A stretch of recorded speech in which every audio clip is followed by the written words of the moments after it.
Olá, seja bem-vindo de volta às nossas aulas de grego intermediário aqui da escola Charles Spurgeon Online. Estamos na nossa 15ª aula e hoje vamos continuar tratando sobre o nominativo, especificamente falando agora sobre uma categoria do nominativo chamada nominativo parentético.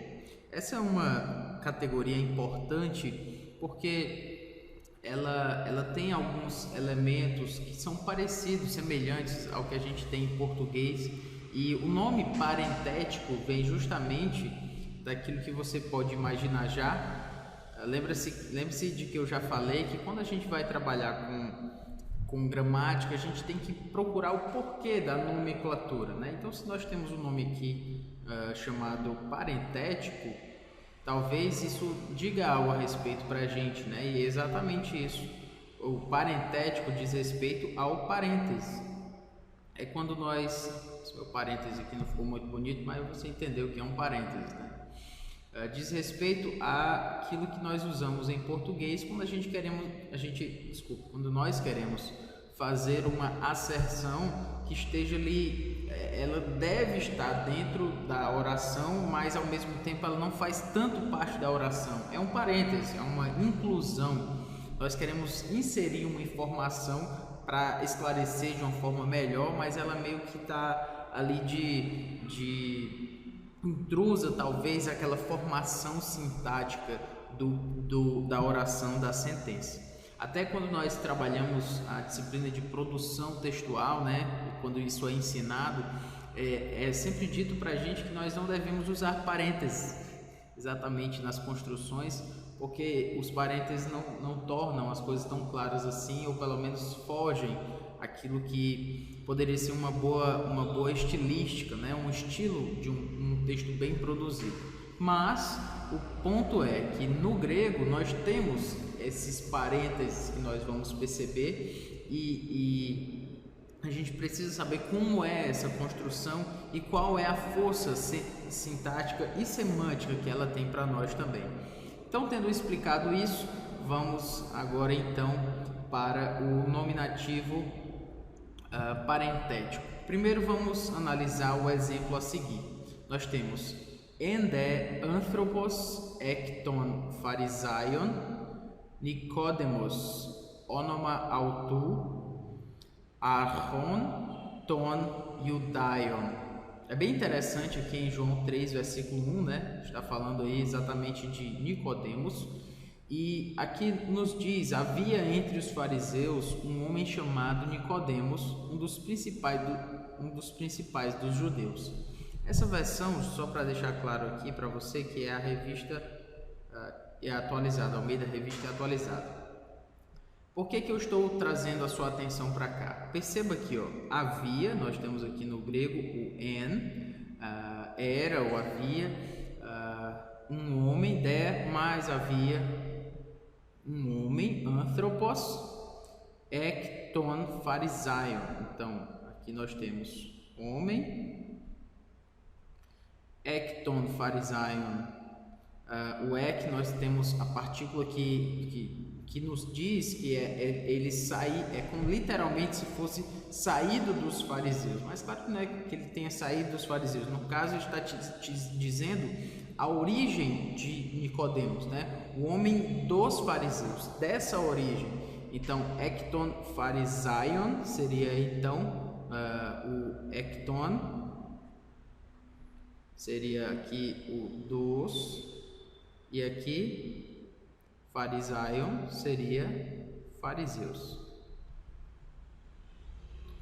Havia um homem dos fariseus. Estamos traduzindo literalmente, certo? E o que eu quero chamar a sua atenção mais aqui é exatamente para o que vem depois. Nicodemos onoma autou. Nicodemos onoma autou. Nicodemos, você sabe muito bem, é um nominativo, e você tem então exatamente um nominativo aqui, um onoma também, aqui, um nominativo, e o autou, né? O nome a ele, ou nome para ele, era Nicodemos. Mais ou menos isso, mas eu quero chamar a sua atenção para o nominativo aqui. Logo depois nós temos Ahon, Ton e o Dion. Então, principal, certo? Principal, esse Ahon aqui, ele significa principal. E, se eu não me engano, ele está exatamente no nominativo. Apesar do formato aqui dele de genitivo plural, mas ele está no nominativo. Ton e o Dion dos judeus. Então, Ahon, Ton e o Dion dos judeus. Então, nós temos aqui um nominativo e um outro nominativo aqui.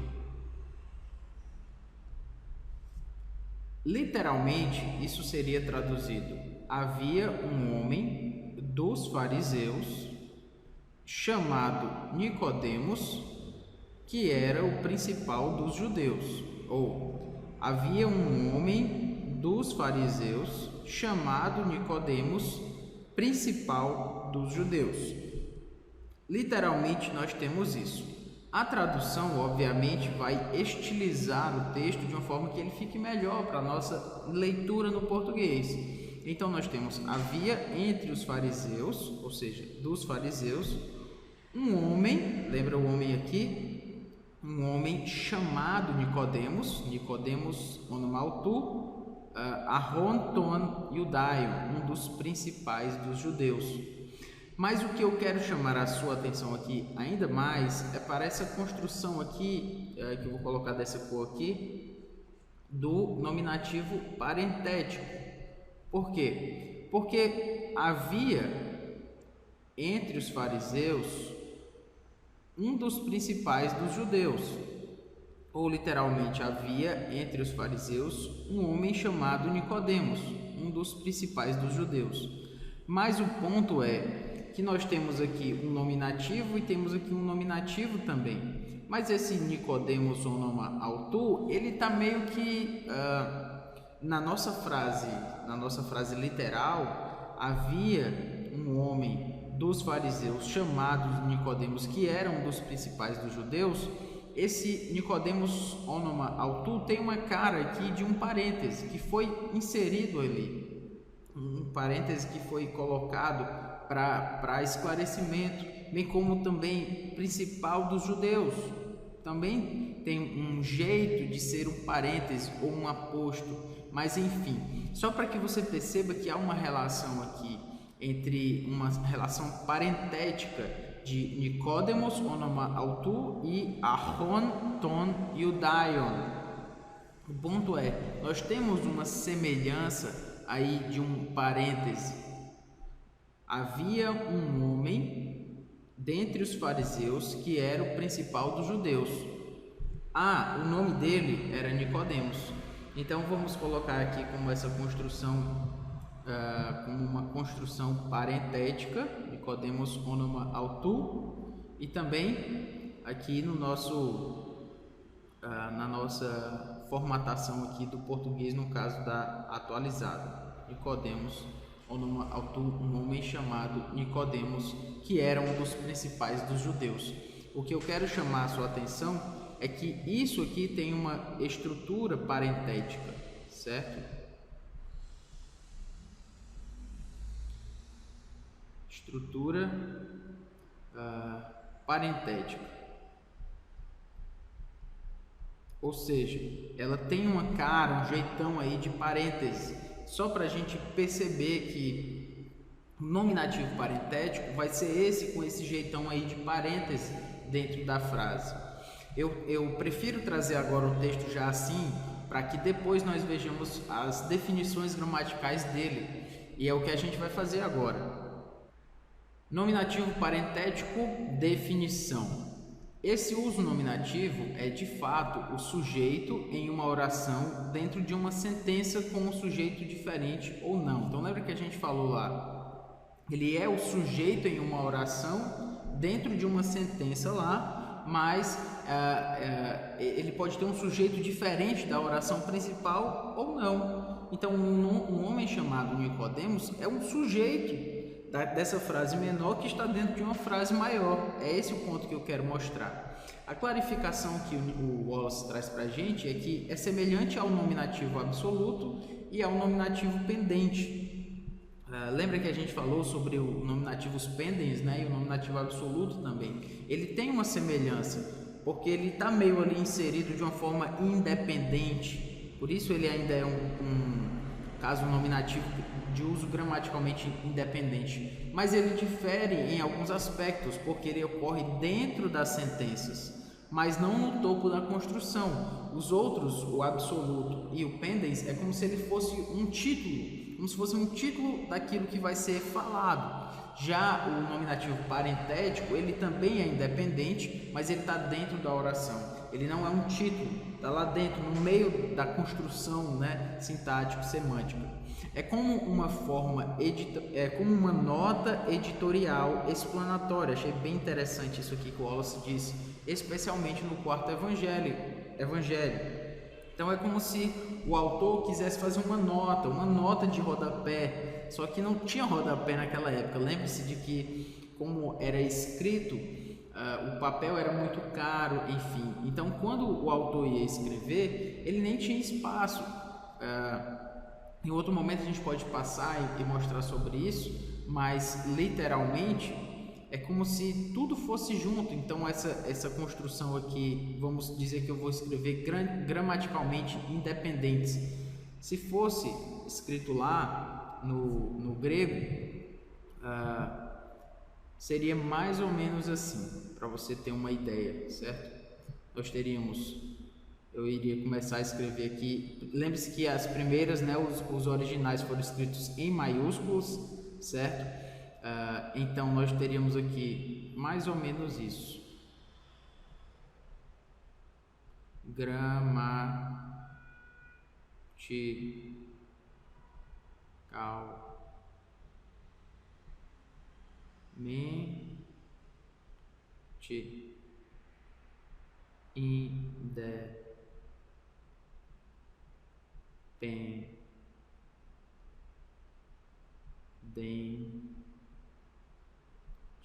Interessante, ficou exatamente, né, no mesmo lugar, não foi minha intenção. Mas o que eu quero mostrar é que do jeito que foi escrito aqui, é do jeito que seria lá um manuscrito. Eu tenho um papel e tudo que eu tenho para escrever tem que caber dentro desse papel. Não tem como fazer uma nota de rodapé aqui, chamar e escrever aqui importante. Não existe esse tipo de coisa aqueles papéis, né? Eu estou chamando de papéis a grosso modo, né? Mas eram papiros, enfim. Aquele tipo de papel que eles tinham para escrever, eles não tinham espaço para fazer notas editoriais nem nada. Então eles tinham que se virar com a gramática que eles tinham. Então, estou explicando isso, já que ele ia fazer uma nota editorial explanatória, isso tinha que ir dentro da oração e a sua gramática é que ia dar clareza para aquilo que ele está apresentando. Porque graficamente ele não ia poder fazer isso, né, com uma nota. Tudo isso é muito moderno para a gente, é muito próximo da gente, essa questão editorial, né, com a imprensa ali em 1500, 1600 ali com Gutenberg e tudo. Só que a gente está tão acostumado com essas formas editoriais que a gente esquece que isso é novo para a gente, né? Isso é o advento da imprensa, né? Mas até todo o desenvolvimento das edições, até que a gente tem hoje, isso andou muito, né? Isso foi melhorando muito através do tempo. Então, tudo isso para dizer o quê? Que se o autor naquela época fosse fazer uma nota editorial, ele não teria como fazer uma nota de rodapé. Ele teria que explicar do jeito dele. E a forma de explicar seria usar a sua sintaxe, a sua gramática. Não é que ele ia escrever e pensar, agora eu vou usar um nominativo parentético para explicar o que eu vou falar agora. Talvez ele não pensasse assim, muito provavelmente ele não precisasse pensar assim. Mas a língua já estava tão inserida nele de tal forma, já que a sua língua, talvez não sua língua materna, o grego, mas é uma língua com a qual ele já está usualmente ali acostumado, então ele vai utilizar as notas parentéticas, ao invés de usar um parêntese, como nós usamos, ele vai usar um dispositivo gramatical. Talvez ele não usasse esses termos, mas ele sabe usar. Esse é o ponto que eu quero falar aqui. Então, tendo falado disso, quero chamar sua atenção então para a clarificação aqui que o Daniel Wallace vai nos trazer. O nominativo parentético é o sujeito de uma oração explanatória dentro de uma oração ou não. Se uma oração parece muito não natural na tradução, que algumas aspas não resolvam a tradução, então isso será provavelmente um parêntese e o seu sujeito será um nominativo parentético. Então, se na tradução a gente não tem como resolver só com algumas aspas ali, provavelmente nós temos um nominativo parentético. O sujeito daquela frase, daquele parêntese ali vai estar no nominativo e a gente vai ter uma construção parentética, ok? Então, vamos aqui para as ilustrações.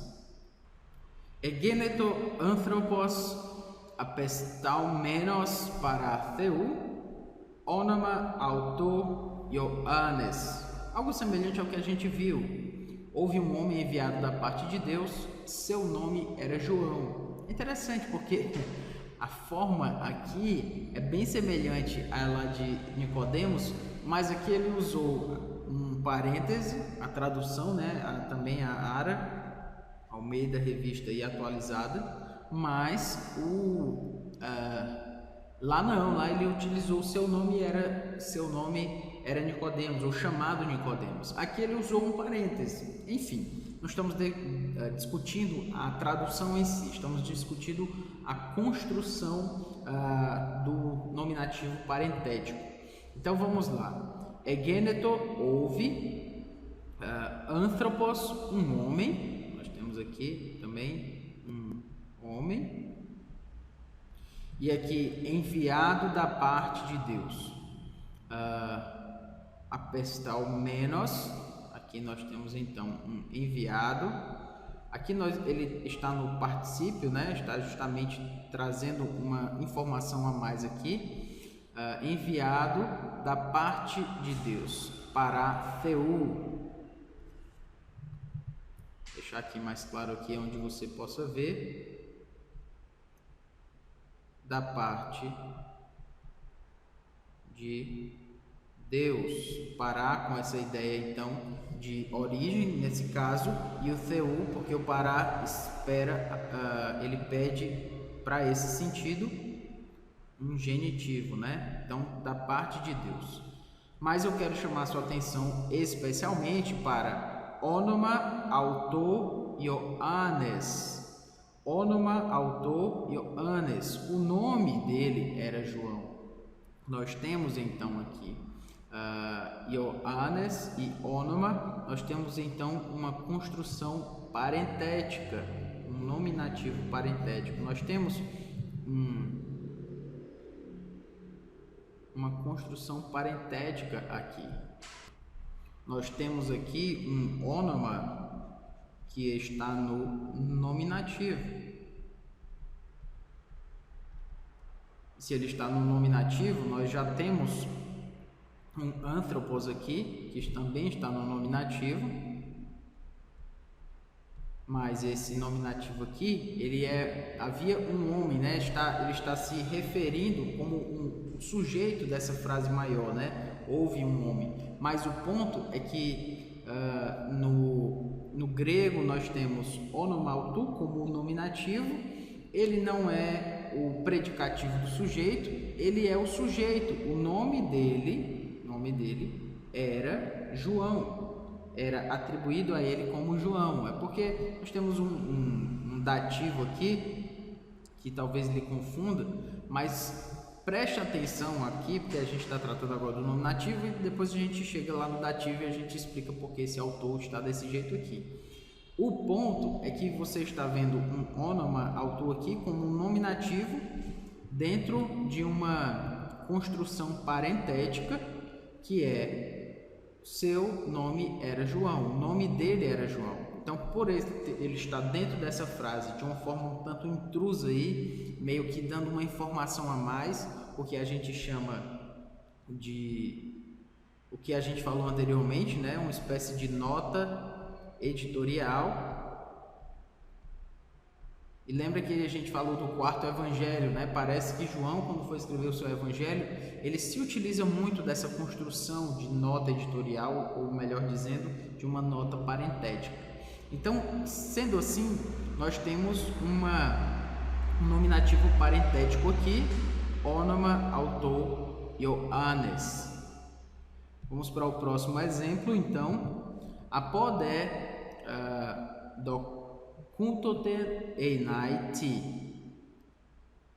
opoioi pote eisan uden moi diaferei prosopon hotheos anthropo u lambanei.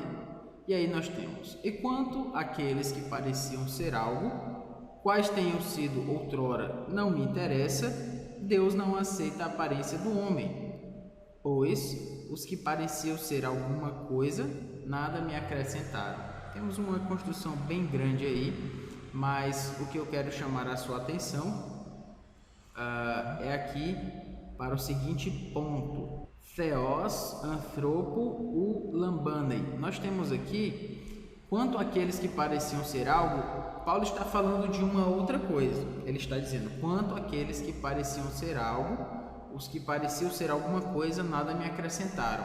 É como se ele estivesse falando desse ponto maior aqui.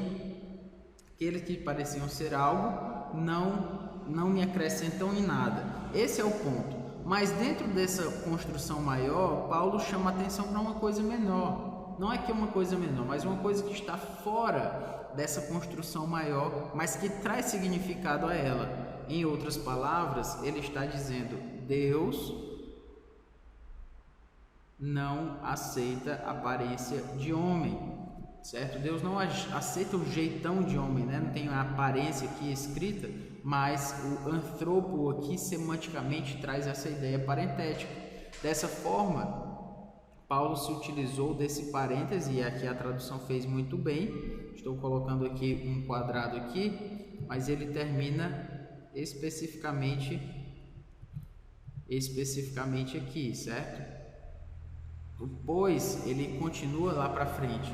Enfim, você deve ter entendido o que eu estou falando. Deus não aceita a aparência de homem. Ok, temos um nominativo aqui que está numa construção parentética, ou seja, que está numa construção dentro de uma frase maior. Ele é nominativo, ele é sujeito dessa frase parentética, por essa razão ele é um nominativo parentético. Ok? Seguindo aqui, mais um, né?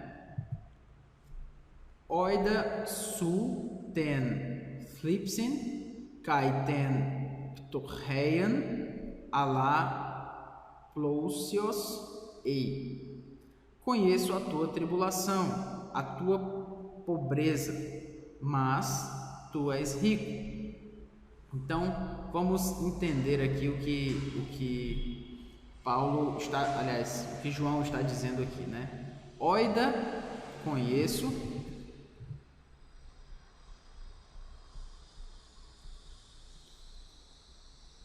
Ten flipsin su, então a tua tribulação.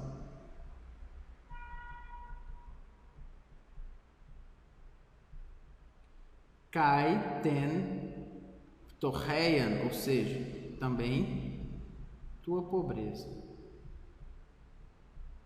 Só que aí ele, no meio desse conheço tua tribulação, tua pobreza, ele chega e diz alá plousios ei.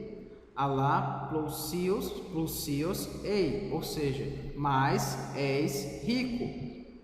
Então nós temos aqui uma construção parentética, certo? Porque ele diz, mas tu és rico.